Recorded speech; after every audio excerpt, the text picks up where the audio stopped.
Durante o desenvolvimento da democracia, golpes de Estado foram 3 dos 4 colapsos democráticos. Argentina, Uruguai, Turquia, Nigéria, Brasil foram alguns dos que viram sua democracia morrer dessa maneira. Democracias morrem hoje, não na mão de generais, mas sim na mão de líderes eleitos, presidentes e primeiros ministros que subvertem o próprio processo que os levou ao poder contra o povo. Alguns desses líderes desmantelam a democracia como Hitler fez na Alemanha. Porém, cada vez com mais frequência, as democracias decaem em etapas cada vez mais imperceptíveis. Nesse sentido, como podemos garantir a perpetuação dos direitos de um povo? Hoje conheceremos a história de Enir Bezerra da Silva, ou Enir Terreiro. Enir foi a primeira cacique indígena do Mato Grosso do Sul. Nascida em 8 de março de 1955, em um contexto em que mulheres não poderiam representar, muito menos liderar uma aldeia indígena. Enir foi eleita em 2008 com 134 votos em sua primeira eleição indígena. Enir Terreiro lutou pela educação da primeira aldeia indígena do estado. Retirou pessoas em situação de pobreza e mazela e as trouxe para cá, no bairro Tiradentes. Também construiu o primeiro memorial da cultura indígena que carrega o seu nome. Júlia Gabriela, neta mais velha de Enir, irá nos ajudar a compreender a história da primeira cacique indígena do estado. Minha avó, ela era muito política, ela tinha essa relação, essa conexão com a política, com o governo, com o estado. Ela falou com o prefeito, enfrentava, sabe, os poderes, as autoridades e pediu por moradias mais dignas, mais sustentáveis, que tivessem o básico para uma família conseguir sobreviver e viver dignamente. E aí o prefeito da época, que era o André Putinelli, fez esse projeto de habitação social, onde ele construiu as casinhas.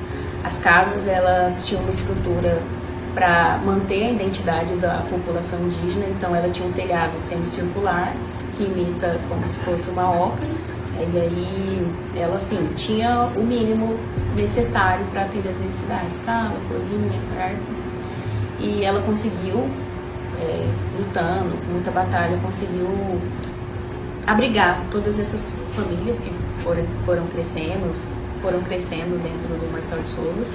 Depois disso, ela continuou lutando, agora por uma educação para as crianças indígenas. Ela foi em busca também de uma escola, sempre liderando, sempre tomando a frente, com muita coragem, em busca de uma escola para as crianças indígenas ali da comunidade, e a escola Sullivan Silvestre, para a população das crianças indígenas, que chama Tumuné Calivunô, que significa criança do futuro. Então, além de uma moradia digna, a minha avó também lutou e liderou toda essa força para conseguir uma educação digna para as crianças originárias e também para manter a nossa tradição e a nossa cultura viva. Então, o Sullivan hoje, lá as crianças não aprendem só o português e a matemática, mas eles também têm uma educação bilíngue com o português e com a língua terena. Eu demorei muito tempo para entender quem era minha avó, o que ela era, sabe? Não quem ela era, porque eu vejo que a minha avó, ela não era só uma pessoa, ela era uma ideia, assim.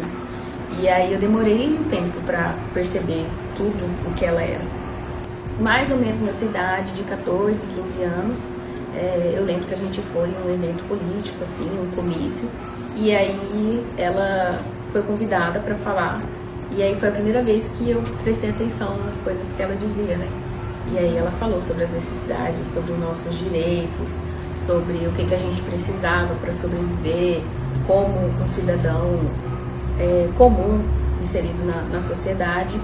E aí, assim, ela mudava o jeito dela falar. Minha avó era sempre muito calminha, muito serena. E aí, quando ela era para ela falar, ser porta-voz de um povo, ela mudava, ela era firme. Só que ela era firme de uma maneira doce. E aí foi a primeira vez que eu prestei atenção, que eu entendi, tipo, aquele monte de gente vidrado ouvindo ela falar. E ela, tipo assim, lutando por um povo, pedindo por um povo. E aí eu entendi quem eu era, quem ela era, o que ela era e o que eu queria ser também. E aí naquele momento ali eu entendi todo toda a nossa história. E foi quando eu pensei comigo que eu queria ser pelo menos uma vírgula do que ela foi. Queria ter essa força e queria ser como ela, sabe? Continuar o que ela estava construindo ali. A minha avó, ela combatia esse preconceito da forma dela. O preconceito estava ali, ele existia, estava escancarado, mas ela fazia ele parecer mínimo. Então, com a grandeza dela, com a força que ela tinha, ela ignorava e simplesmente agia, sabe? Não dava tanta importância. Só que o preconceito, ele sempre existiu. Desde que você nasce, você não se torna indígena, você não descobre se você é indígena, você simplesmente nasce indígena. Pessoas que não conhecem a história dela, eu queria que elas soubessem tudo que minha avó foi, assim. Tantas pessoas que ela ajudou, tudo que ela deixou como legado, tudo que ela construiu, o memorial. Convido todo mundo a conhecer o Memorial da Cultura Indígena Cacique Enio Terena. Ver o artesanato, ver a história, entender as nossas tradições, entender a nossa cultura, que é tão rica aqui no Mato Grosso do Sul. A gente é o terceiro estado com mais população indígena, cerca de 5% da população sul-mato-grossense é indígena, então o Mato Grosso do Sul é indígena. E eu acho importante que todo sul-mato-grossense, mas todo brasileiro, né? O Brasil é terra indígena, é território indígena. Então eu acho importante que toda a população brasileira, sul-mato-grossense, entenda sobre a cultura, sobre a história dos povos indígenas e também sobre a minha avó, quão importante ela foi, quão forte ela foi, quão corajosa, gigantesca, assim, grande ela foi.